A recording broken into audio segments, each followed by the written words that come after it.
Chapter 21 from A Boy at War by Harry Mazer.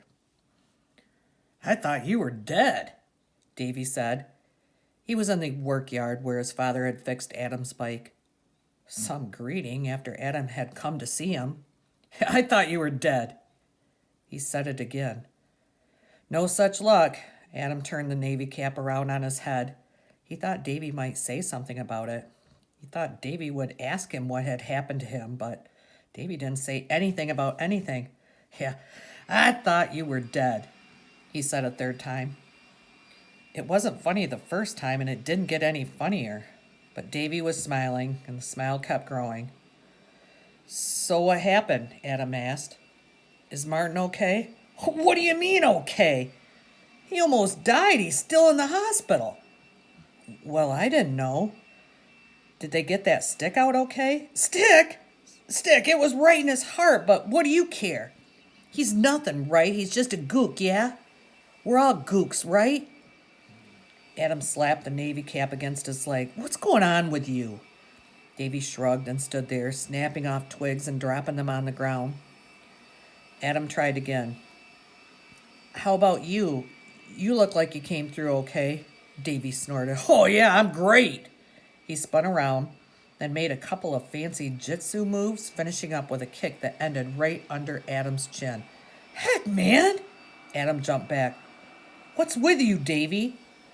Davy kicked over the pile of twigs he'd made, then he kicked the wheel of a wagon. Is it something I did? But he knew. If it's about when we were in the boat, I'm sorry about that. I wasn't thinking straight. Sure, you're sorry. Like my father says, unfortunate situation. Forget it. Adam threw his cap down. You want to hit me? Go on, slug me. Give it your best shot. Get it out. Davy looked at him. The easy way. Listen, Davy. Adam picked up his cap. Anybody can make a mistake, unless they're perfect like you, he added. No laugh, no nothing. Davy just gave him that gimlet eye look. Yeah, he said. My mistake is being Japanese. Oh, come on, Adam said. It's not that way. Not for you, it isn't. What do you know? Davy pushed into Adam's face. Do people say things when you walk down the street? Do they spit at you? Do they call you a filthy yellow Jap? Well, that stinks, Adam said. No kidding. Davy grabbed Adam's arm and held it next to his. Look at you and look at me. Am I yellow? Are you white? Clouds are white. Lemons are yellow. Why are all of you Aeolis so stupid? I didn't attack Pearl Harbor. Well, I never said you did. Davy gave him a sarcastic smile. Yeah, and that wasn't you trying to throw me out of the boat. Hey, I told you I was sorry. You want me to say it again? I'm sorry. I'm sorry. Shut up, Davy said abruptly and walked away. Then he came back. They took my father away. Your father? Adam thought of that mild man who had fixed his bike and wouldn't take money from him. Who took him away? Why? Government men. Early in the morning, a bunch of big FBI Aeolis, Davy's face suddenly filled, told my father he had 5 minutes and then he was gone. They didn't even give him time to get his toothbrush. It must be a mistake, Adam said. Your father never did anything.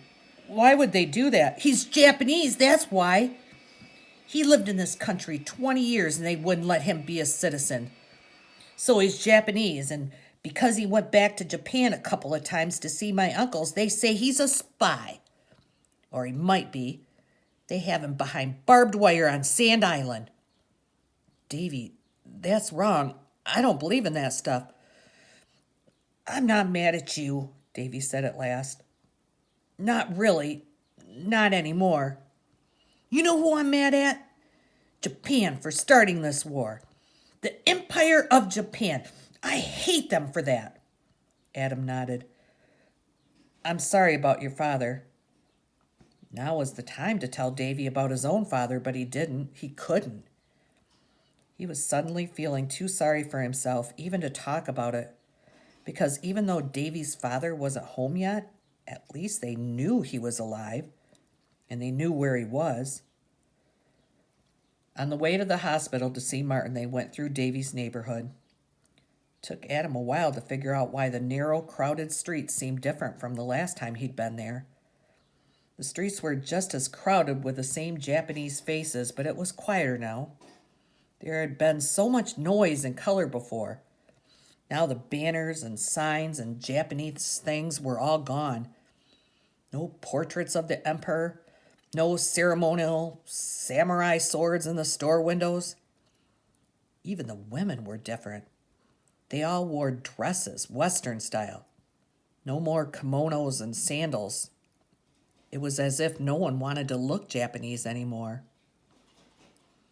In his room, Martin was sitting up in bed, the prince on his throne.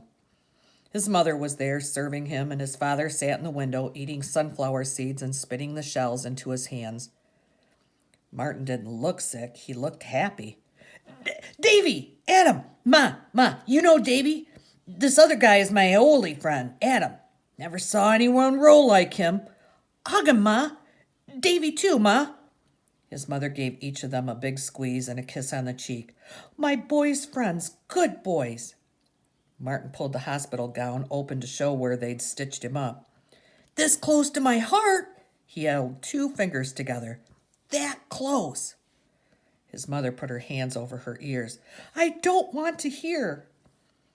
Martin wanted to compare wounds with Adam. Show my parents where you got shot.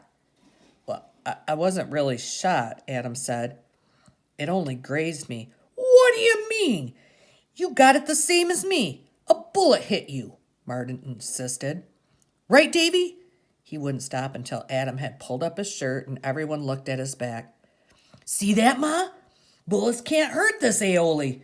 Just bounced off. Pig God watching over him. Adam and Martin get the Purple Heart, Martin went on. Davy? Nothing.